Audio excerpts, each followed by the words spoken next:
Yo, what is going on YouTube? I am Germ here, and so far so good for Cloud9 in 2022 in Season 12 in the lock-in tournament. They are currently 3-0 sitting atop their group despite the fact that they don't have their starting top laner Summit, they don't have their starting AD carry Berserker, they don't have their starting support Winsome, and they don't have LS either, as they are all, over in Korea with various visa issues, in the fact of LS and Winsome. I think they just kind of chose to stay over there with the other players so they have enough players to scrim with and everything. I believe Malice is still over with them in Korea too. But again, despite all this, C9 is still 3-0. They're still atop their group. Now, the big asterisk there is obviously they haven't played 100 Thieves yet, but 100 Thieves dropped a game to, one of the three other teams that C9 has played as well. So there's a chance that this C9 roster, even its mix of, Academy and LCS players, might be the best team in their group. And they're playing really, really well right now. And that's all good. That's all great. But in this video today, I want to talk about a potential problem this could be causing and that C9 could be facing at some point in the near or distant future. So definitely drop a like if you guys do enjoy this video. I would appreciate that a ton. Subscribe, stay up to date on all my latest content, and consider checking out the first link in the description below for the new merch we just dropped a couple weeks ago. We sold a couple pieces. It's really fun and exciting, a new thing for me to try out. With that being said, let's get right into this. So C9 is doing something different this season that we haven't really seen done in the LCS before, that's getting a lot of people talking, and there's a lot of, people on both sides of it. Obviously, LS is a very strong proponent of it. Obviously, people like Kadril and many other people around the scene have been very skeptical of it. This idea that C9 is doing a 10-man roster, an 11-man roster, I think we've heard that they have as many as like 15, 16, 17 players that will be partaking in like C9 internal scrims, and this is actually hinted on again by Sven in a recent article. This is with the Invin Global. After C9 went 2-0, Sven got like the pentakill, and they were kind of asking about what happened. They're talking about the pentakill, talking about how good he's doing, all this stuff. And they asked him, it's great to see you back in the LCS, but how we got here was quite unexpected. What can you tell us about the offseason and how we got to this point?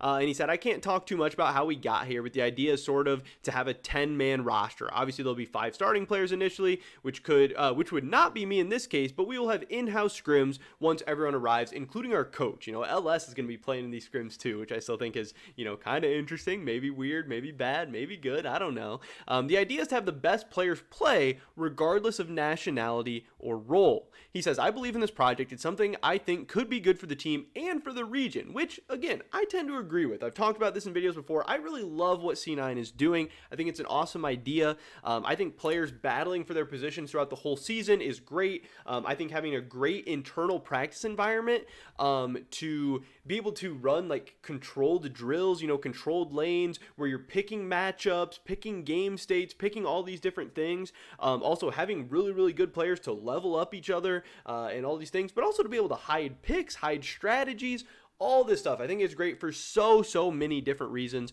But I think one of the biggest things is being able to control variables. Because right now, the current League of Legends practice environment, you're not able to control variables very well. You're not really able to tell other teams what to pick or what you want to practice or what you want to drill that day in scrims. And obviously, teams have been able to scrim like their academy team or their amateur teams or random, solo queue players and stuff in in-houses. But it's not as good as getting your own internal scrims against guys like Sven, against other players that you believe to be LCS level, and in some cases even like world-class level. Sven is a damn good AD carry. But again, people are skeptical. I get it. He said, I've had a lot of faith in this since LS and Max told me about it. I think that it could work. Eventually, like in summer, C9 will reach a higher level. And again, I think that's great. I think that's all very, very possible. I think it has an opportunity to do a lot of great things. But what I want to talk about in this video is the fact that Sven is obviously very, very good. Now, you can be skeptical of, just how good Sven is, if he let them down at MSI, if he let them down at Worlds, if he's not good enough to achieve their goals, which, as Ellis has stated, has been to win both LCS splits and make it to at least the semifinals at Worlds.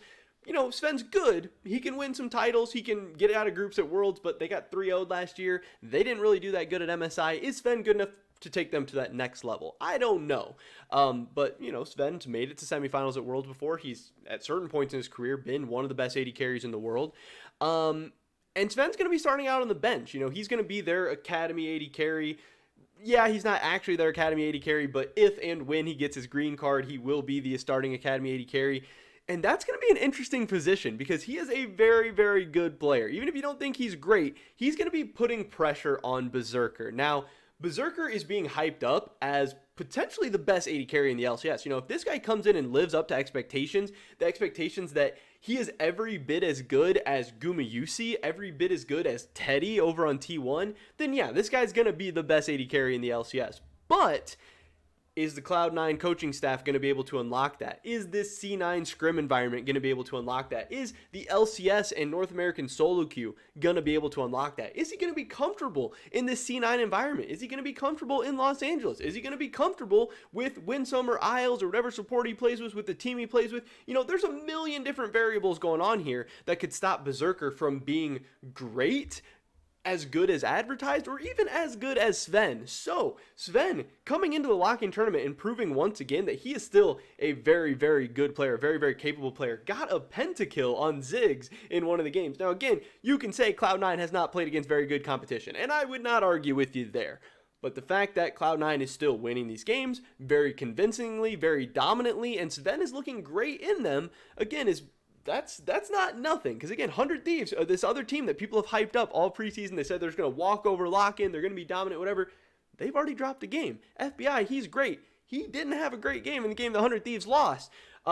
So is Berserker going to be, successful? Is Berserker going to feel the heat, feel the pressure from a guy like Sven on his heels? And they're playing in scrims, and Sven, is starting to win some games, starting to stomp him, starting to put some pressure on him. Is there going to be some kind of AD carry controversy for Cloud9? I don't know. I'm personally a pretty big fan of Berserker. I'm really excited to see him play. I'm really excited for him to be coming over to North America. I'm really excited for him to be on Cloud9. I think at some point, he's going to be very, very good. At some point, I think he's going to be in contention for the best AD carry in the LCS, a better AD carry than Sven. But is that going to be right away? Is that going to be right off the bat? And just like it says in this article, Sven says here, the idea is to have the best players play, regardless of nationality or role. So if Sven is proving himself, is he going to find his way back into the starting lineup? Is he going to make things interesting? Is that pressure going to be something where, certain people have those competitive rivalries and they rise to the occasion? Maybe Berserker's the kind of guy who's like, damn, this Sven guy's pretty good and I get to practice against him every day. I'm going to show him how good I am. He's playing good. I'm going to play better. I'm going to stomp him. I'm going to be great. He's getting pentakills. I'm going to get pentakills. I don't know. I don't know what Berserker's personality is like. I don't know what kind of, type of person he is. I assume he's super competitive. I assume he's going to thrive in an environment like that. But not everybody does. Some people like to be comfortable. Some people want to be the front man. Some people want to be the leader, the guy out in front chilling. They don't want Sven breathing down their throat or something like that. So I'm just very, very interested because this Cloud9 team is playing pretty good right now. And Sven's playing pretty good right now. And yes, he's going to get benched. Berserker's going to come in, but what if the first couple games don't go so well? What if Berserker doesn't look amazing right off the bat? Is this going to throw, Cloud9 to this really, really weird spot? And is this going to happen in other positions? This is a question that guys like Cadril are asking. How is this thing going to work? If they do have 10, 11, 12 players, when everything's going great, yeah, it's fine. If everyone in the starting roster is performing well and you're winning games, great. But what if somebody starts underperforming? What if you lose a couple games in a row? People are probably going to start talking. People are going to be wondering, hey, where's my shot? If I was starting, would we be losing? I can do better than this guy or that guy. It's going to be very, very interesting. Now, on the other hand, I do think Sven playing great is great for his future and his career. I think he's playing himself hopefully onto another opportunity either in the LCS or the LEC. If not, either way, he's making a ton of money to be an Academy AD carry. He's getting to play in a really cool scrim environment. He's getting to play in a team, in a situation, a system that he believes in.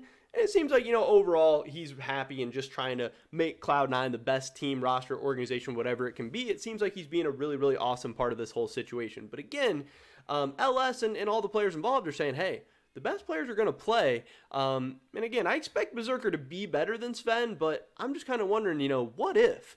Is that going to be a problem? Is that going to be issue? Is that going to be trouble for Cloud9 in the future? I don't know, but I think it's interesting to talk about. But that's pretty much it for this video today, guys. Definitely drop a like if you did enjoy it. I'd appreciate it so much. Leave a comment down below. Do you think C9 is going to have an AD carry controversy or controversy at any other positions? There's some people who think, hey, maybe Malice is going to make a run at that jungle position. I don't know. I'd love to hear your guys' thoughts and opinions. Subscribe, stay up to date on all my latest content. Hopefully catch you guys in the next one.